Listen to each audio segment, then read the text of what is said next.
Welcome to Getting Heated, the place to debate and discuss all things surf related. We're hitting the tough topics today, starting with the debate on separating the men's and women's championship tour. And it's never too early to make some bold predictions on the top 5 for the WSL Finals. Plus, Kolohe Andino races the rookie class to get a first ever CT win. Finally, do young surfers want to be like Kelly Slater, or does Jamie O'Brien's online popularity win out? Let's start some heats. Hi everyone, welcome to Getting Heated. I'm Coco Ho. The WSL couldn't get rid of me yet. I'm super excited to be here hosting our discussions and debates on all things surf related. I also get the pleasure of welcoming these two legends, Coolangada's Mick and Hawaii's Ross Williams. Hi guys, thanks for bringing me into the show. Yeah, Coco. Oh my gosh, huge upgrade from Proden. Yes, great to have you, Coco. Thanks, guys. I know it's my first show, but I'm coming out of the gates with a super spicy topic for our opening exchange of Heat 1. The men's and women's championship tour share a combined schedule of events. Each event window has to accommodate 6 rounds of women's and 7 rounds for the men. So here's the tough Heat 1 question. Should the women's tour and men's tour be separate? Ross, I'm going to put you on the spot first. Thanks, Coco. Yeah, there's some taboo with this subject, but I don't think there needs to be. Here's the main thing for me. There's actually 2 points I want to make. Number one, and this is the most important, is over the years we're slowly but surely trying to evolve this surfing tour into getting the best possible waves possible, and it is really difficult when you have these drawn out long events. I think it's the number one complaint that any spectator or fan has. It's just how long it takes to finish these events. It's really tough to stay engaged if you're asking people, hey, tune in for 12 days, we'll let you know when it runs. So that is a huge. If you can split these tours apart, you're going to be able to finish a ladies event in 1 day.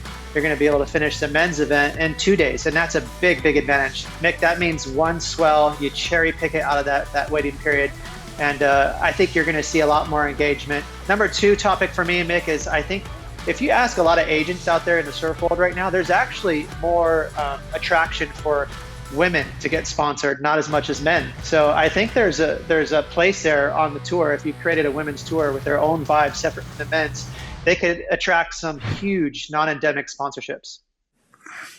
Yeah, look, I sort of have to disagree with you on this, Ross. On the fact that, the women did separate from the men's in 2011 and events just disappeared, and it was really, really tough for them, unfortunately. So that's a real tough one. The other point I have is, we're lucky even to have events going right now. I don't think this is the time to be separating the events. Maybe a year's time when everything sort of comes back to normal, hopefully, we can look at that. But I think right now, just keep the tours together. I think a perfect scenario for the moment is not overlap them completely, just have a few days overlap. So maybe the women start first and then they overlap with the men's 2 or 3 days, and then the men finish after that. That might be the perfect way to do it. But at the end of the day, I don't see them splitting the tours right now is going to be beneficial for anyone. Mick, I remember 2011, and it proved to be not very successful. But if you think about it, that was 10 years ago. And if you think about how much we've evolved as a society with equal pay, and there's been so much momentum with women athletes and women's sports that I think now is the time to strike while the iron's hot. That doesn't mean this year, obviously. We got a lot to deal with this pandemic, but a long-term goal, sure enough. And again, this is to improve how watchable surfing is. And I think the WSL knows it, to be honest. That's why they're creating a Super Bowl type event to create, to crown the world champion in 1 day, because they know how important it is to have eyeballs just for a few hours. So if we can split these tours apart, I think you're going to get these quick events, and they're going to be, a lot easier on the palate. I think the women can stand alone. I just don't. I reckon ride the momentum out until we see what happens with the world. I think the non-endemic sponsor's perfect for the women. I think it's great. I love seeing them reach different audiences, and yeah, the momentum for the women is just going up. So I reckon ride that out for a couple more years, and then they can just ditch the boys. But at the moment, I want to sort of see them together. I agree, boys. I feel like both have. It's such a tough conversation to even have, and I love the momentum that Ross brought. You know, the non-endemic that the women athletes around the globe bring to the industry. It's really special to see, and it's fun. We got hair, makeup, nails. Yeah, we're a lot more fun. I might dive into some hair and makeup. When we return, Mick and Ross have some bold opinions on who will land in the top 5 when it comes down to the WSL Finals. And will Kolohe Andino get his first CT victory before the rookies? We'll be right back.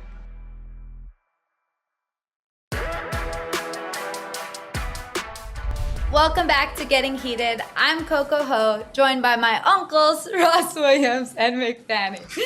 Just kidding, I'm 30 this year. Are we that old?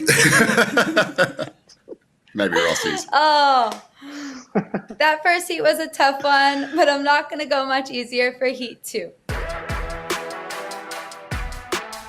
We're less than 1 month away from the Australian leg of the tour, so why not lay down some bold predictions right now? The Heat 2 question is, who will be in the top 5 and punch their ticket to the WSL Finals at lowers?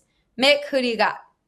Yeah, look, for me, I think the ladies write themselves. Obviously, going back in 2019, I've got the top 4 from that year, which is Carissa Moore, Stephanie Gilmore, Carolyn Marks, and Lakey Peterson. And now that Tyler's back from illness, you know, she's already won 1 event, so she's flying at the top. The men's side, a little bit different. You got the usual suspects in John Florence, Gabe Medina, and Idola Ferreira. I think Geordie Smith has learned how to be consistent now, so he's going to come through and take that 4th spot. And then the 5th one was a bit, you know, I could have picked a range of different people, but I've gone with Ethan Ewing only for the sense of the surfing that he was doing at Haleiwa. I feel like that sort of surfing is going to relate to places like Margaret River and also Rottnest Island. So that's why I went with Ethan. Okay, Mick, you're not adventuring too far out there. So if you take a look at my top 5, I do have some usual suspects there. I got John already won at Pipe, so he is flying.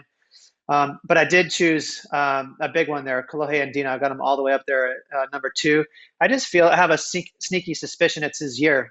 He's done really well in almost all those events there in Australia. And it's, you know, he's got a lot of motivation, Mick. You know, he's been struggling to get his first win. I just feel like, you know, this is his time to shine. He's at the right age. He's definitely hungry. For the women's side, you know, I think Tyler's looking really good, but I got, you know, Carissa, maybe I think she's going to take out the ratings. And then I did pick another sort of surprise there with Tatiana. Tatiana got 2nd in a couple events this year during the pandemic, those warm-up events at the ranch and also over there in Oceanside. And she did well in Maui as well. She got 3rd. So Tatiana's been training really hard. I've been watching it firsthand. She's definitely improved. She's surfing faster, stronger, throwing a lot of water, and she charges at places like Tahiti where we're going. So I got, you know, Tati and Kolohe in there in those top 5s. Yeah, look, it's sort of a good little rivalry there. Like you've got Ethan and Jack at the bottom there. I guess we could put a little side bet onto that. I think Ethan might be, you know, in those beach break situations, he might be a little bit more well-rounded than Jack. But you could put anyone in there. Like I was thinking you could have put in Julian Wilson. I could have put in Kolohe Andino. I could have put in Kanoe Garashi. Like Phil Toledo, like we haven't even got him in the top 5, and he's been in the top 5 for the last few years. On the women's side, Carolyn Marks, I can't see how you can leave her out. She's so fired up. I saw her at Trestles a few months back, and all she could say to me was, "I'm so excited to compete. I'm so excited to compete." So I think we're going to see her bounce back really well coming into these Aussie events. Yeah, Caroline's she's strong. She surfs so well. And then, you know, Steph, we both don't have Steph in the top 2. That's a pretty big one as well. So I don't know. It's just every now and then there's a bit of a changing of the tide. And I think, you know, that's what we're seeing this year, especially for me, for the men with I got Jack Robbo sneaking in there for the top 5. It is a very fun rivalry between the 2 Aussie Groms, between Ethan and Jack. And I would say that where they're strong makes up for each other in big waves and small waves. Robbo obviously has an advantage over Ethan, like places like Pipe and Tahiti, and maybe vice versa. The beach breaks, Ethan has that edge because he's so smooth. He's a Mick 2.0. But I think Jack has already got a 9th at Pipe. Ethan got a 17th at Pipe, so he's behind 8 ball right now. Look, I think it's going to be an incredible race. It's going to be something that I'm excited to watch, and as a fan, frothing for that to see who makes that top 5 come the Super Bowl event. Coco, do you have a dark horse we're missing? I mean, Felipe surfed really good at the surf ranch. I saw it firsthand. I was on the back of the ski half of his rides. So I was very surprised to not see him in there. On the girls' side, I like the Tati pick, but so hard to not include Caroline. And I really back the bold pick of Kolohe at number 2, Ross. And this brings us straight into the next topic for Heat 3. Winning a CT event is no easy task. After 10 years, I only did it once. The rookie class this season looks amazing, and we could see a surprise event victory, but some veterans are long overdue. So here's a question for Heat 3. Who has a better chance of winning a CT event this season? One of the 4 rookies or Kolohe Andino? Mick, you have 22 event wins. You get to start. Look, I'm going to back Kolohe in on this one. I feel like he should have won one already. I felt like in 2019 he should have won the Quicksilver Pro on the Gold Coast. I felt like, there's so much debate around that last score of Italy. And he's made a few finals. He's definitely proved that he can get there. It's just putting that final little piece of the puzzle. And, I think events like Newcastle and Narrabeen sort of go into his wheelhouse a little bit more. It's sort of more similar to his home breaks and the California beach breaks. So I'm going to back him in this year. And, hopefully he's raising that trophy above his head.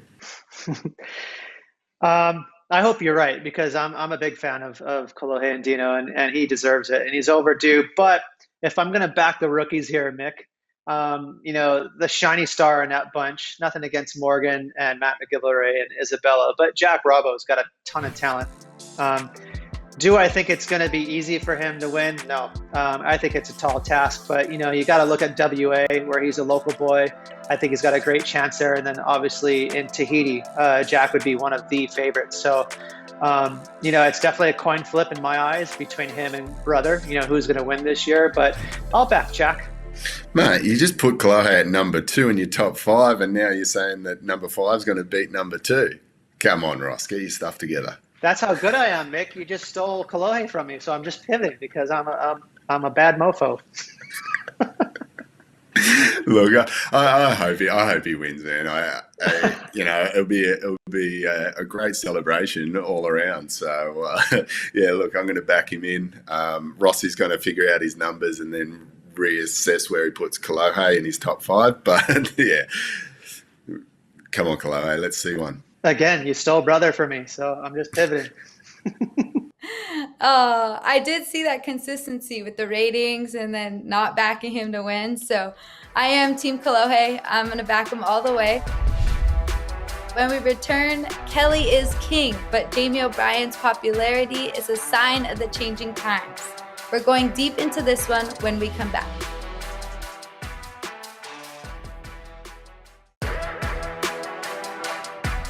Welcome back to Getting Heated. Mick and Ross, I love the next segment and the way you guys go deep into some of the bigger topics in the surf world. Yeah, there's a huge appetite out there, so it's nice to, dig a little deeper into, going deep.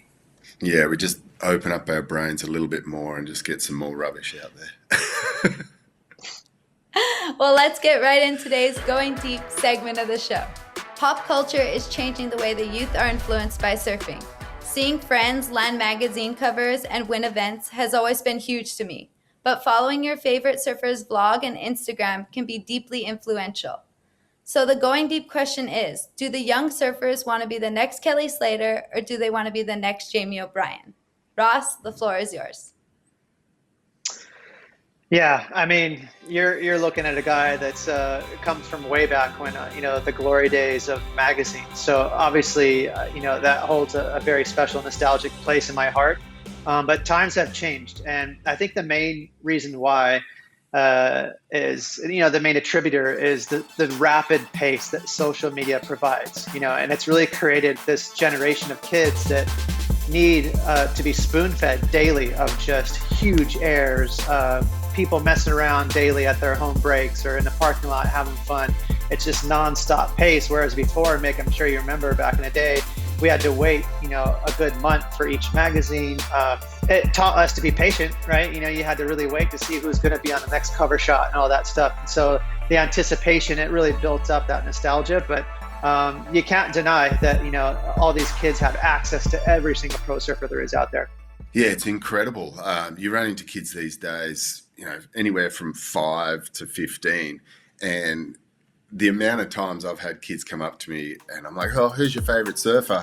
And they're like, Jamie O'Brien. And it's like, okay, why? And they just love his videos. Like, it's just non-stop. They're like, he's the best surfer in the world. He can ride soft tops. He does fun things. He's got his his YouTube channel, he's just played on the daily. You just got to look at his comment section in his YouTube. It's just like, yeah, I eat breakfast and watch Jamie O'Brien before I go to school and go surfing. It's incredible. The way that he's created a market for himself is next level. And there's other kids that are coming through as well that have sort of seen this trend. There's a favorite family of mine, the Norris Nuts, who incredible surfers, incredible skaters, and all they love doing is making YouTube videos, and kids love it. Like, they're just like, I want to watch the new Norris Nuts, or do you know them? Like, I want to get an autograph. It's incredible the way that social media has just changed the way we look at surfing and who our stars are.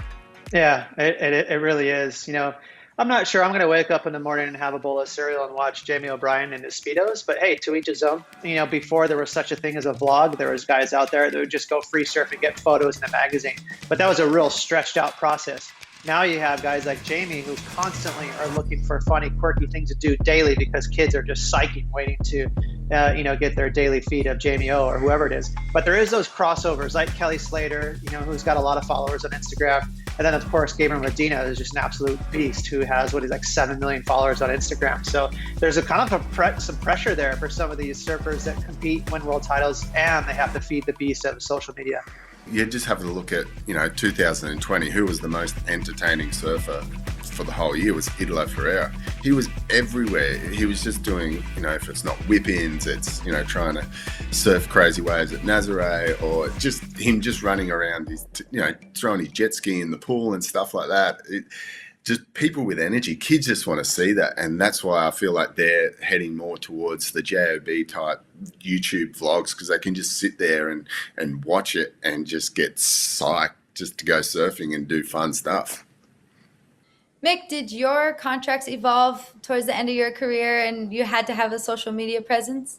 Yeah, 100%. When I first got my contracts, it used to be like you'd get X amount of money for a magazine cover, or, obviously everyone had surfer pole rankings in their contracts as well. And then all of a sudden it just changed. It's like, all right, we need this many posts a month. We need, and now a lot of contracts are based on how many Instagram followers you got, or, if it's TikTok or whatever. Yeah, so it's definitely changed over the years. Coco, let us know who are your favorite people to watch on YouTube and Instagram? I am a Jamie subscriber. I do stay psyched. I love my brother's vlog. He keeps it very core. He incorporates a lot of family and everyone in the community. His filmer's kind of filming anyone who stands up in the session.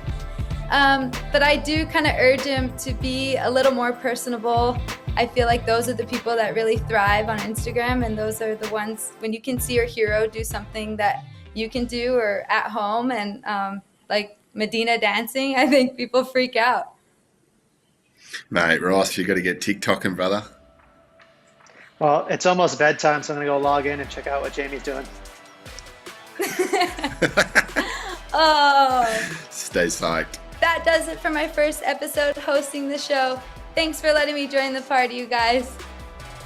Yeah, Coco. Thanks for coming on board. Make us look good. I had a blast. Should we do it again next week? See you here, same time, same channel. Let's do it.